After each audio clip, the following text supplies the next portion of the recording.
اللہم صلی علی سیدنا محمد وعلی آل سیدنا محمد وبارک وسلم۔ Daily Islamic network YouTube channel پر آپ سب کو خوش آمدید۔ اسم اعظم کے جس کے ذریعے دعا کی جائے تو دعا کی قبولیت یقینی ہو جاتی ہے، اور قرآن و سنت کی روشنی میں اسم اعظم وہ نام ہے اور اس کے راز کیا ہے، اور یہ کون سا نام ہے، اسم اعظم کون سا ہے کہ جس کے ذریعے انسان اللہ تعالیٰ کے بہت قریب ہو جاتا ہے اور اپنی دعاؤں کو قبول کروا سکتا ہے، اور وہ کون سے ہیں۔ بعض علماء کے نزدیک اسم اعظم وہ نام ہیں کہ جن میں اللہ تعالیٰ کی تمام صفات جمع ہوں، جیسے اللہ، الرحمن، الرحیم یا الحی القیوم۔ اور کچھ احادیث میں ذکر ہے کہ یا حی یا قیوم، یہ اسم اعظم ہو سکتا ہے۔ تو احادیث کے حوالے سے حضرت انس بن مالک رضی اللہ تعالیٰ عنہ سے روایت ہے کہ رسول اللہ صلی اللہ علیہ وآلہ وسلم نے ارشاد فرمایا کہ اسم اعظم سورۃ البقرہ کی آیت نمبر 255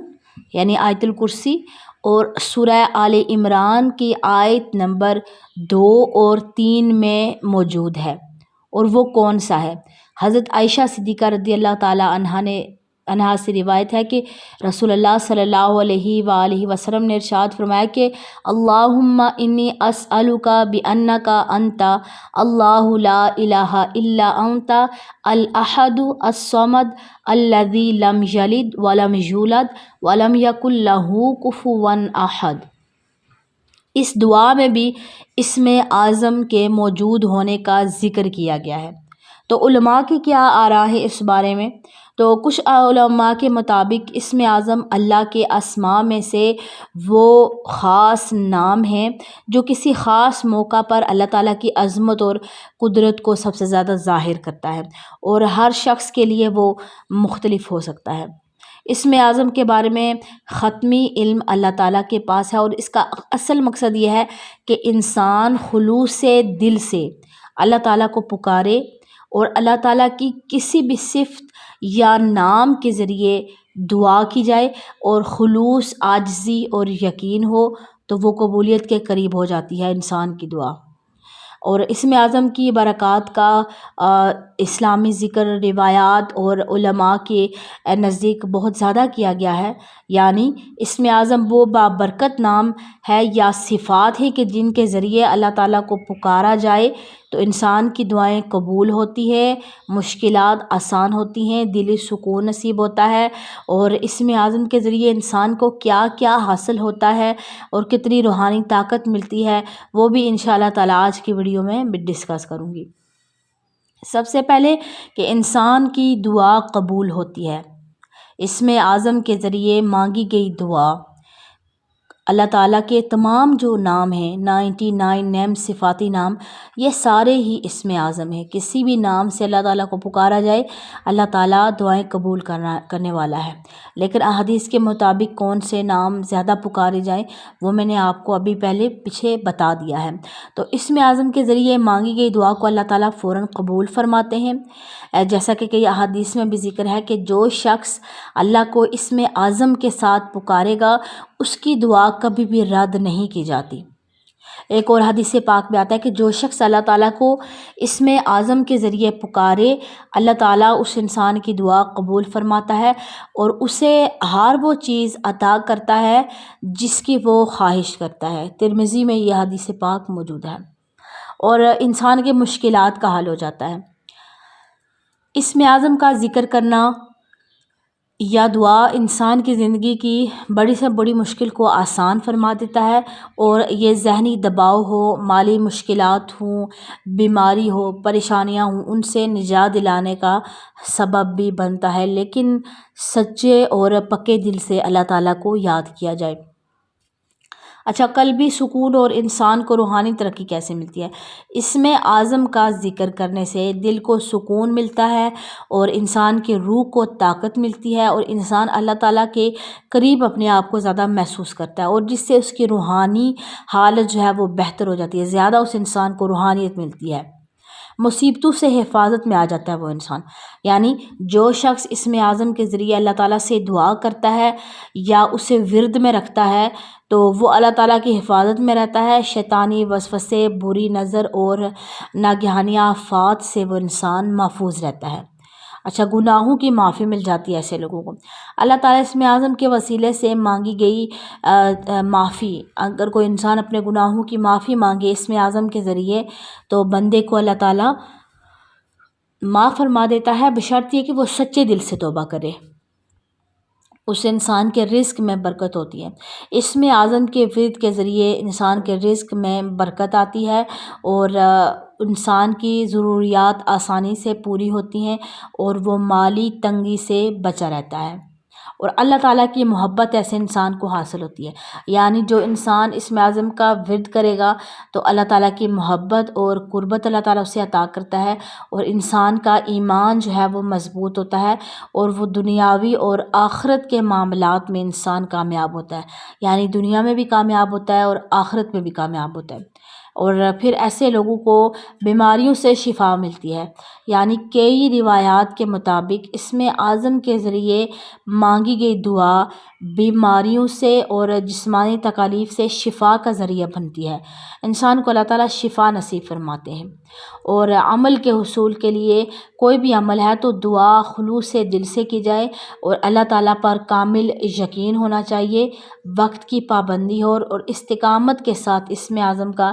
ذکر کیا جائے۔ تو اس کا نتیجہ کیا نکلتا ہے؟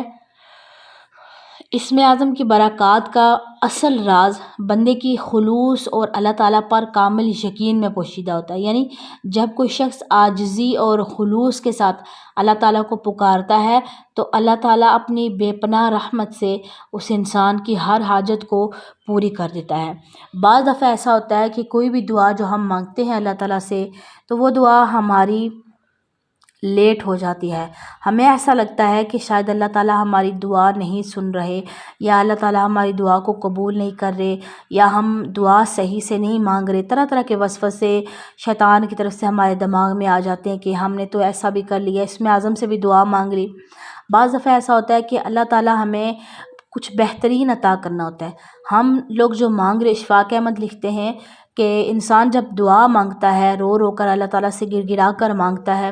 تو اللہ تبارک و تعالیٰ انسان کو پھولوں کا ٹوکرا دینا چاہتا ہے، اور ہم ایک پھول کو حاصل کرنے کی ضد لگائے بیٹھے ہوتے ہیں۔ تو اللہ تعالیٰ انسان کو بہترین عطا کرتا ہے، تو اللہ تعالیٰ پر بھروسہ انسان کو ہونا چاہیے۔ یعنی ہم اپنے ساتھ اتنا بھروسہ انسان کو ہونا چاہیے کہ ہم اپنے ساتھ غلط کر سکتے ہیں، اپنی ذات کے ساتھ، خود کے ساتھ ہم اپنا برا کر سکتے ہیں۔ ہم لوگ اکثر یہی کہتے ہیں نا کہ نہیں، ہم تو اپنا اچھا سوچتے ہیں، ہم اپنے اچھے فیوچر کے لیے یہ کرتے ہیں، اپنے لیے دعائیں مانگتے ہیں، یا ہم اپنے ساتھ اچھا کرتے ہیں، لیکن حقیقت میں ہم اپنا نقصان کر سکتے ہیں۔ اور اللہ پر اتنا یقین ہو کہ ہمارے سے زیادہ بہتر اللہ تعالیٰ ہمارے بارے میں جانتا ہے، ہمیں جانتا ہے، اور اللہ تعالیٰ کو ہمارے فیوچر کے بارے میں بھی پتہ ہے، اور اللہ تبارک و تعالیٰ بہترین کرنے والا انسان کے ساتھ، بس انسان کو صبر کے ساتھ اور اللہ تعالیٰ پر مکمل کامل یقین ہونا چاہیے۔ یقین کے ساتھ اللہ تبارک و تعالیٰ پر مکمل بھروسہ کرنا چاہیے۔ اور اگر اللہ تبارک و تعالیٰ آپ کو ایسی چیزوں سے دور کر دیتا ہے تو سمجھ جائیں کہ وہ پھر آپ کے لیے آنے والے وقت میں آپ کے لیے مشکلات کھڑی کر سکتی ہیں، جو آپ کے لیے زندگی میں وہ چیز اچھی نہیں ہے، بہترین نہیں ہے۔ اللہ تعالیٰ نے آپ کو کسی بھی چیز سے دور کر دیا ہے کہ جو آپ اللہ تعالیٰ سے رو رو کر مانگ رہے، دعائیں مانگ رہے، تو اللہ تعالیٰ نے آپ کو دور کر دیا، وہ آپ کے لیے بہترین نہیں تھی۔ تو اللہ تبارک و تعالیٰ پر مکمل بھروسہ کرنا چاہیے۔ حدیث پاک میں آتا ہے کہ اگر انسان کو یہ پتہ چل جائے کہ اللہ تبارک و تعالیٰ، کسی مومن کو یہ پتہ چل جائے کہ اللہ تبارک و تعالیٰ اس کے لیے کیسے کیسے اسباب بنا رہا ہے، کیسے کیسے اسباب مہیا کر رہا ہے، تو انسان کا دل اللہ کی محبت سے پھٹ جائے۔ کبھی کبھی انسان سوچتا ہے نا، کبھی بیٹھ کر ہر انسان یہ سوچتا ہے کہ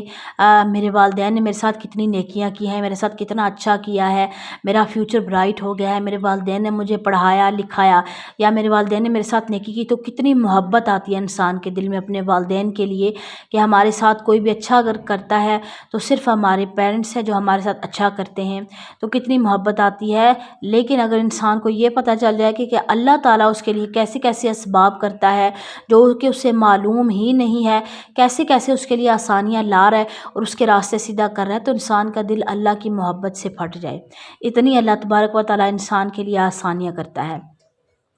ایک واقعہ میں آپ کے ساتھ شیئر کرتی ہوں کہ بنی اسرائیل میں ایک شخص تھا جو کہ بڑا امیر کبیر، اور اس کے ساتھ یعنی اللہ تعالیٰ نے اسے دنیا کی ہر مال و دولت سے، ہر نعمت سے نواز رکھا تھا، لیکن وہ بڑا نافرمان تھا، سرکش تھا۔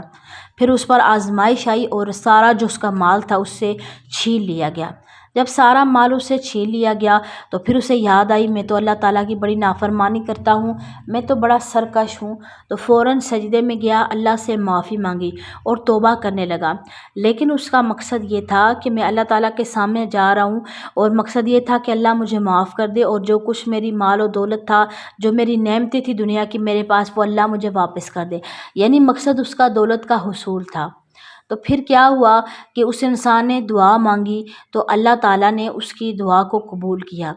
تو فرشتوں نے اللہ تعالیٰ سے حیرت سے پوچھا کہ اے اللہ، اس انسان نے توبہ کی ہے صرف مال و دولت حاصل کرنے کے لیے، آپ کی محبت میں یہ انسان نہیں آیا۔ تو پھر اللہ تعالیٰ نے فرشتوں سے کہا کہ نہیں، اس انسان نے بے شک دولت کے حصول کے لیے یہ انسان آیا تھا میرے سامنے، لیکن اس کو اتنا پتہ ہے کہ دینے والا میں ہوں، میری ذات ہے، اللہ کی ذات ہے جو عطا کرنے والی ہے، تو اس بنا پر اس کو دے دو۔ اچھا، اس کی پھر دعا کو قبول ہوتا ہے، اور قبول ہوتی ہے دعا، اور سارا جو اس سے چھین لیا جاتا ہے نعمتیں، وہ ساری اس انسان کو واپس مل جاتی ہیں۔